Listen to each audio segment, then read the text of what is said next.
दिवस होता 26 सप्टेंबर 1932. पाकिस्तानच्या पंजाब प्रांतातील गाह या गावात मनमोहन सिंग यांचा जन्म झाला. ते अवघ्या काही महिन्यांचेच असताना त्यांच्या आईचं दुःखद निधन झालं आणि मायेचं छत्र हरवलं. वडील कामानिमित्त बाहेर असायचे, मग ते आपल्या काकांकडे राहायला गेले. तिथे त्यांच्या आजीने त्यांचा चांगला सांभाळ केला. विशेष म्हणजे ज्या गावात मनमोहन सिंग राहायचे त्या गावात शाळा, आरोग्य सुविधा काहीही नव्हतं. याशिवाय त्यांना उर्दू माध्यमाच्या शाळेत पायपीट करत जावं लागायचं. रॉकेलच्या दिव्याखाली अभ्यास केलेला एक व्यक्ती ते देशाचा पंतप्रधान असा थक्क करणारा प्रवास करणारे भारताचे माजी पंतप्रधान मनमोहन सिंग यांचं दुःखद निधन झाले. वयाच्या 92व्या वर्षी त्यांनी दिल्लीतील एम्स रुग्णालयात अखेरचा श्वास घेतला. या व्हिडिओच्या माध्यमातून त्यांनी देशात लागू केलेली धोरणं आणि देश त्या धोरणांमुळे कसा मोठ्या संकटातून बाहेर आला या सगळ्याच गोष्टींचा सविस्तर आढावा घेणार आहोत. नमस्कार, मी समीर मोरे आणि आपण पाहताय टीओडी मराठी. भारत देश खरंच गरीब आहे का हे समजून घेण्यासाठी त्यांनी अर्थशास्त्राचा अभ्यास करण्याचा निर्णय घेतला, असं एकदा मनमोहन सिंग यांनी स्पष्ट केलं होतं. लहानपणापासूनच गरिबी अगदी जवळून पाहिलेले मनमोहन सिंग भांडवलशाहीचे मात्र पुरस्कर्ते होते. देशाचा सर्वांगीण विकास होण्यासाठी भांडवलशाहीची गरज असल्याचं त्यांचं स्पष्ट मत होतं. 1991 साली जागतिकीकरणात अर्थमंत्री म्हणून काम पाहताना त्यांनी भारतीय अर्थव्यवस्थेचा पाया रचला. आपल्या कार्यकाळात त्यांनी अनेक धाडसी निर्णय घेतले आणि विदेशी कंपन्यांना भारताची दारं उघडी करून दिली आणि यातूनच आर्थिक उदारमतवादी धोरणाला पाठबळ मिळालं. मनमोहन सिंग अर्थमंत्री असताना देशाची आर्थिक परिस्थिती अत्यंत वाईट होती आणि देशासमोर मोठी आर्थिक आव्हानं उभी ठाकली होती. अशा परिस्थितीत त्यांनी विदेशी गुंतवणुकीसाठी पोषक वातावरण देशात तयार केलं आणि परदेशी व्यावसायिकांना भारतात गुंतवणूक करण्यास परावृत्त केलं. पी.व्ही. नरसिंहराव भारताचे पंतप्रधान असताना मनमोहन सिंग यांच्याकडे अर्थ खात्याची जबाबदारी होती. आपला खर्च भागवण्यासाठी सोनं गहाण ठेवण्याची त्यावेळी वेळ आली होती. एवढी बिकट अर्थव्यवस्था होती. एक वेळा अशी आली की देशात परकीय चलनाचा साठा हा अवघ्या $5.80 अब्ज इतका शिल्लक राहिला होता. त्याद्वारे फक्त 15 दिवसांसाठीच आयात करता येण्याची सोय झाली असती.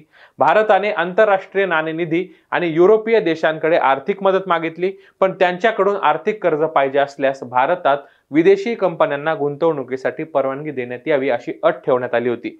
अशीच अट युरोपीय देशांनीही ठेवली होती. आता ही अट एवढ्यावरच संपत नव्हती, तर दुसरी एक आणखी महत्त्वाची अट अशी होती की परदेशी कंपन्या खासगी आणि सरकारी कंपन्यांमध्ये काम करतील.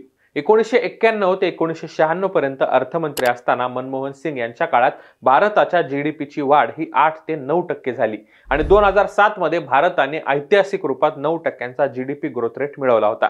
यूपीए सरकारच्या काळात अवलंबण्यात आलेलं एलपीजी हे धोरण गेम चेंजर ठरलं आणि देशाच्या अर्थव्यवस्थेला मजबूत करण्यात त्याचा महत्त्वाचा वाटा होता. एलपीजी धोरण म्हणजे काय, तर उदारीकरण म्हणजेच लिबरलायझेशन, खाजगीकरण म्हणजेच प्रायव्हेटायझेशन आणि जागतिकीकरण म्हणजेच ग्लोबलायझेशन.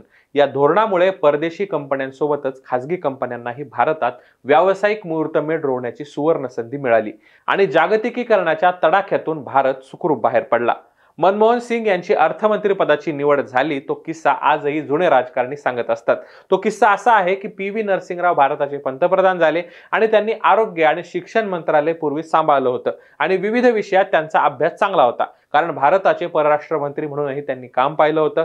पण अर्थ खात्यात त्यांना विशेष रस नव्हता. अशा वेळी त्यावेळचे कॅबिनेट सचिव असलेले नरेश चंद्रा यांनी एक पत्रक पंतप्रधानांना दिलं, ज्यामध्ये भारताची आर्थिक स्थिती अत्यंत बिकट असल्याचं नमूद करण्यात आलं होतं.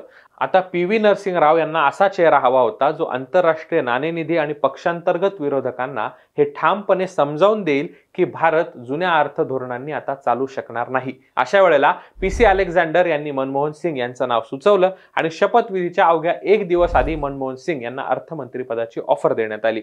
मनमोहन सिंग यांना त्यावेळी सुरुवातीला विश्वास बसला नाही, पण नंतर त्यांना ते समजून सांगण्यात आलं.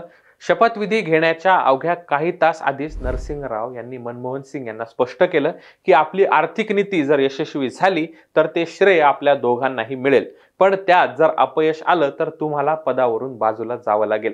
1991च्या अर्थसंकल्पाआधीच मनमोहन सिंग एक आपला मसुदा घेऊन पंतप्रधानांकडे गेले. त्यावेळी पंतप्रधानांना तो मसुदा पटला नाही आणि त्यांनी जर असंच सगळं करायचं होतं तर तुमची निवड मी का केली असा प्रश्नही त्यांना केला. पण अखेर आपल्या पहिल्याच अर्थसंकल्पीय भाषणाने मनमोहन सिंग यांनी सर्वांची मनं जिंकली आणि आपल्या कार्यकौशल्याने देशाला एका मोठ्या आर्थिक संकटातून बाहेर काढलं. सप्टेंबर 1932 ते डिसेंबर 2024 असा 92 वर्षांचा प्रवास करून अखेर भारताचे माजी पंतप्रधान डॉक्टर मनमोहन सिंग यांनी आपल्या सर्वांचाच निरोप घेतलाय. त्यांच्या आत्म्यास भावपूर्ण श्रद्धांजली.